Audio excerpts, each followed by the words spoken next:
Hello everyone, क्या हाल चाल। I hope कि आप सभी बढ़िया होंगे। तो आज फिर हम बात करने वाले हैं एक बहुत ही शानदार टॉपिक के बारे में, गोलाकार चालक की धारिता।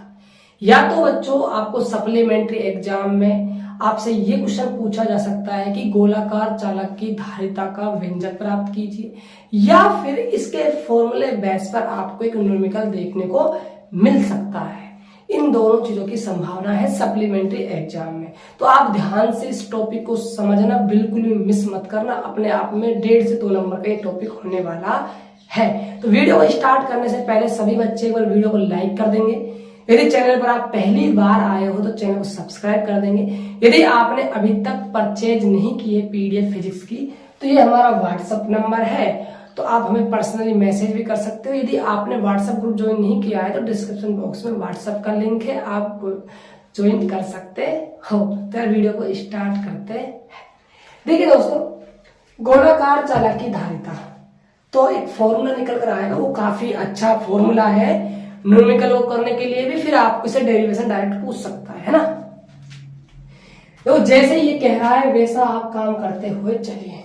गोलाकार चालक का है तो गोलाकार चालक मान लीजिए ये कोई गोलाकार चालक है, एग्जैक्ट बना है, क्या बात है ना, जब बना है ना, चलो अच्छा है। ये गोलाकार चालक है। धारिता की बात कर रहे हैं तो दोस्त, धारिता क्या होती है? आवेश ग्रहण करने की क्षमता होती है धारिता। इसका मतलब कि हमें इसको आवेश देना होगा। तो मान के चलिए चालक गोला है और चालक पर जो आवेश का वितरण होता है ना, आप सभी याद रखना, वो सतह पर होता है, अंदर नहीं होता है। अंदर नहीं जाएगा आवेश, कहाँ जाएगा? चालकों में, सतह पर जाएगा। तो क्यों आवेश इस चालक पर एक समान रूप से क्या है? फैला हुआ है। अब गोला है तो गोले की कुछ ना कुछ त्रिज्या होगी, तो ये इसका सेंटर है ओ मान लीजिए, इसकी जो त्रिज्या है वो मान लीजिए आप कैपिटल आर है। तो इसकी थ्योरी लिख सकते हो कि माना आर त्रिज्या का एक गोलाकार चालक व्यवस्थित है जिसकी सतह पर प्लस क्यू आवेश एक समान रूप से वितरित है। हमें इस चालक गोले की धारिता ज्ञात करनी है, ये आपको लिखना है। ये सारी चीज आपको पीडीएफ के अंदर मिल जाएगी यदि आप पीडीएफ परचेज करते हो तो। ठीक है, आपसे आप जो काम करोगे ना एक्स्ट्रा, वो काम आपका बच जाएगा, समय बच जाएगा। और समय यदि दोस्त आप बचा लेते हो सप्लीमेंट्री एग्जाम में, तैयारी आप अच्छी कर लेते हो तो नंबर तो आप जानते हो अच्छे आएंगे ही। और 40+ नंबर की हमने गारंटी भी ले रखी है। ठीक है, अब देखो धारिता की परिभाषा से, धारिता की परिभाषा से थोड़ा इसको चेंज कर देते हैं ना भाई। धारिता क्या होती है मैंने आपको बताया था कल, क्यों समानुपाती होता है बी के, समानुपाती हटता है तो सी आ जाता है। धारिता का फॉर्मूला होता है सी बराबर क्यू अपॉन में बी होता है, ये आपका फॉर्मूला है। ठीक है, अब देखो क्यों तो भैया यहाँ क्यों है ही। बात की जाए बी की तो हमें बी यदि हम निकाल लेते हैं तो हमारे पास धारिता आ जाएगी, हम बी का मान वहां जमा देंगे समीकरण 1 में। तो अब हमें जो मेहनत करनी है ना वो बी के लिए करनी है। अब देखो जो आवेश कहाँ फैला हुआ है? सतह पर। केंद्र से कितनी दूरी भैया इसकी? आर दूरी है। तो मैंने आपको एक रिलेशन दिया हुआ है पीडीएफ के अंदर, यदि आपने सभी ने देखा होगा जिन्होंने पीडीएफ परचेज की है। विभव और विद्युत क्षेत्र की तीव्रता के बीच संबंध क्या होता है? V बराबर होता है E डॉट में R, दूरी याद आ रहा होगा है ना।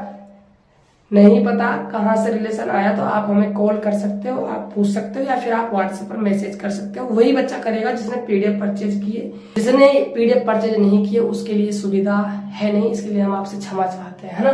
तो आप सभी पीडीएफ परचेज कीजिए। ठीक है, तो V बराबर E डॉट में R होता है। तो V बराबर E मतलब होता है विद्युत क्षेत्र की तीव्रता। हमें यहाँ बात कर रहे हैं गोले की, और गोले के कारण तो मैंने आपको विद्युत क्षेत्र तीव्रता का सूत्र बताया हुआ है। वहां पर के क्यू बाई क्या होता है? आर स्क्वायर होता है। आर कितनी है यहाँ पर? कैपिटल गुणा में आर। ठीक है जी।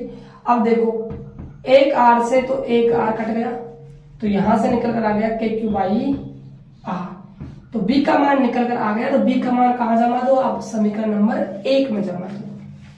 तो सी बराबर क्यू अपॉन वी का मान, देखो यहाँ आवेश कैपिटल क्यू है ना, हमने यहाँ पर स्मॉल ले लिया, तो आप यहाँ पर इसको ना थोड़ा सा रफ करके ना कैपिटल लिख लो। ठीक है, यदि हम यहाँ पर स्मॉल लेते तो फिर हम यहाँ पर स्मॉल लिख देते हैं ना, वो डिपेंड करेगा आपने अब इस कैपिटल लिया है या स्मॉल लिया है। v का मान है आपके पास KQ/r। देखिए r से भैया r कट गया, c बड़ा r आपका टॉप पे चला गया, तो r बटा क्या हुआ k आपका हो गया।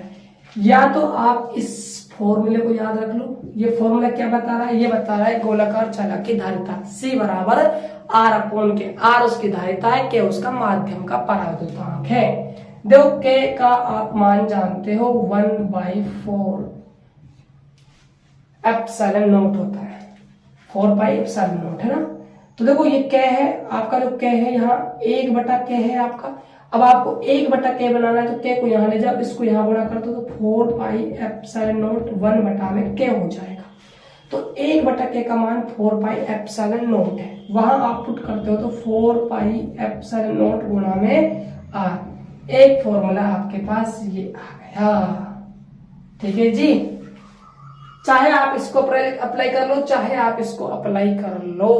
दोस्तों मैंने आपको पॉइंट लिखवाया था जब मैंने आपको चालक की धारिता को प्रवाहित करने वाले कारक पढ़ाए थे। मैंने कहा था कि जो चालक की धारिता होती है वो माध्यम पर निर्भर करती है। देख लीजिए ना, आर में भाग लग रहा है किसका, माध्यम के परावर्तनांक का, के का, इसका मतलब निर्भर करती है।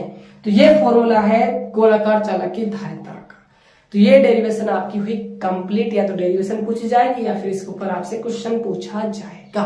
तो ये वीडियो आपको कैसी लगी आप सभी कमेंट बॉक्स में बताना। यदि वीडियो अच्छी लगी हो ना तो वीडियो को लाइक करके जाना और वीडियो को ना शेयर जरूर करके जाना जिन बच्चों के सप्लीमेंट्री आई है। तो मिलते हैं नेक्स्ट वीडियो में, तब तक के लिए जय हिंद जय भारत।